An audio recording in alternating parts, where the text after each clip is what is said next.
welcome back. My name is Nathan House and I'm with the Church of Christ in Houston, California. And if you could like or subscribe to this video, that would be great. I want to briefly introduce the book of Judges today. And I want to talk first of all about the time frame of the book of Judges. When does this fit into the Old Testament timeline? And then after introducing its timeline, I also want to show some of the problems that we will be seeing in the book of Judges.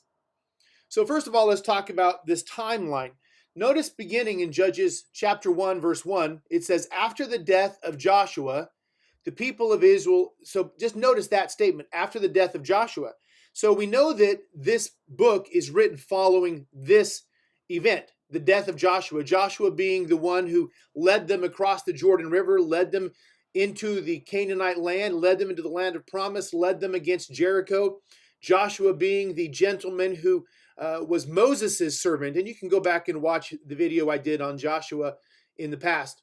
But Joshua passed away, and the book of Judges picks up following his passing. And in fact, you come down and you read from Judges chapter 2, it says, when Joshua dismissed the people of Israel went each to his inheritance to take possession of the land. And the people served the Lord all the days of Joshua and all the days of the elders who outlived Joshua, who had seen all the great work that the Lord had done for Israel. So we see again, Joshua dies. The elders who outlived Joshua, they now pass away. And it says, so verse 9, they buried Joshua. Now watch verse 10. And all that generation, what generation? Those who walked with Joshua. Those who came across the Jordan River, those who walked in that land, all that generation also were gathered to their fathers. And there arose, look at this, another generation after them who did not know the Lord or the work that he had done for Israel. What a sad statement. And what a sad statement that the time frame of this is so quickly.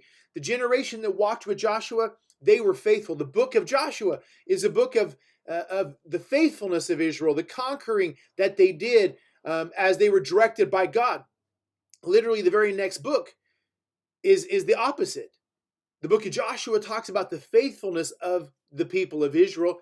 The book of Judges introduces a generation that abandoned the faithfulness of their forefathers, that did not notice this. And again, if you write in your Bible, I would underline this because this sets the groundwork for the rest of the book of Judges. There became another generation who did not know the Lord or the work that he had done for Israel. So the rest of the book is really going to focus to some degree on this, that there was a group of people who did not know the Lord as they should have. So again, looking at the time frame of when the book of Judges was written, following the death of Joshua, following the death of the generation that knew Joshua. We could also place it before Jerusalem was captured. We know that King David captures Jerusalem, and we know that during the book of Judges, Jerusalem was not captured. Look at Judges chapter 1, verse 21. But the people of Benjamin did not drive out the Jebusites who lived in Jerusalem. So the Jebusites have lived with the people of Benjamin in Jerusalem to this day. So again, after the death of Joshua, again, we're just kind of making our timeline. After the death of Joshua, after the death of that generation who knew Joshua, before the conquering of Jerusalem by King David. We could also narrow it a little bit more because we know that this also comes before the time of King Saul.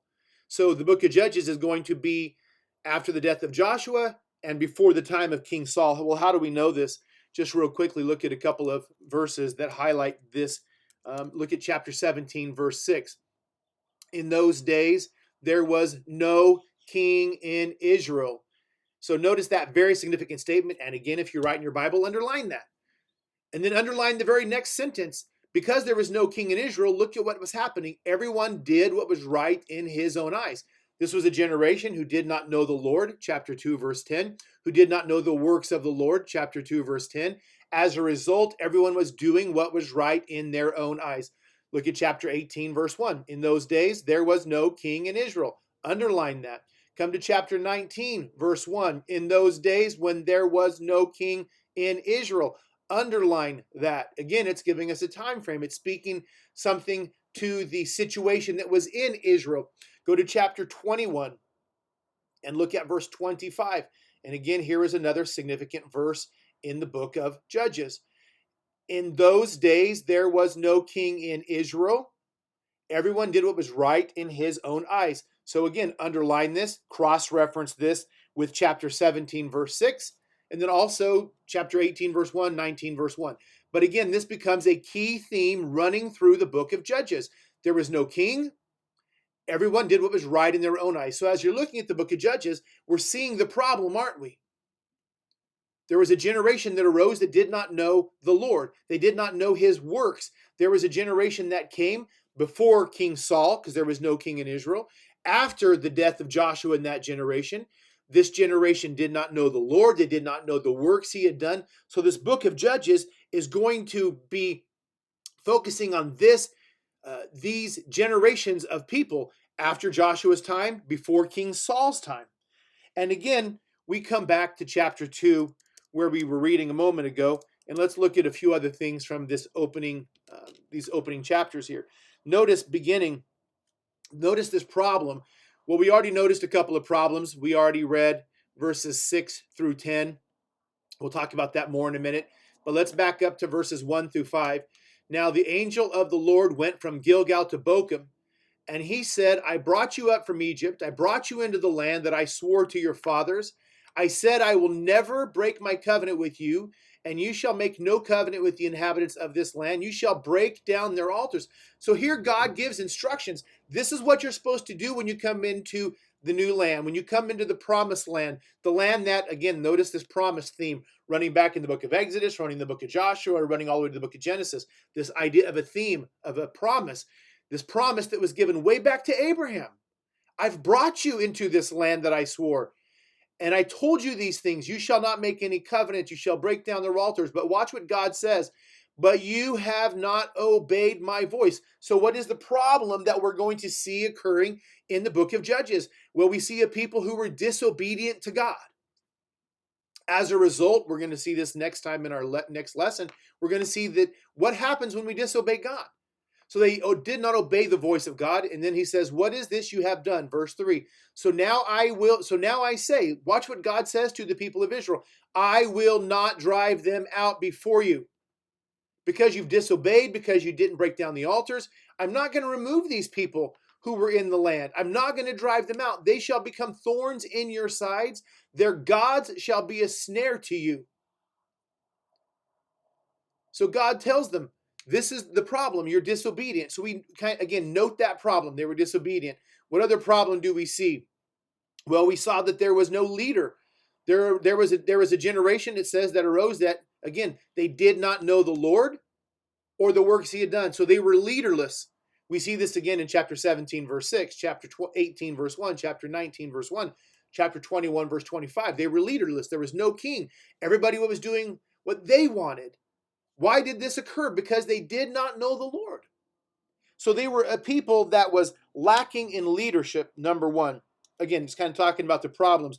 They were a people that returned to idolatry. They didn't break down the altars. They blended the worship of the pagan worship with that of worship of Yahweh. So they had this blending of worship. They had paganism. They had a disobedient, they had an obedience problem. They had a lack of leadership problem. This is setting up this whole book for the problems that are going to be occurring in the book of Judges. And again, notice this significant statement.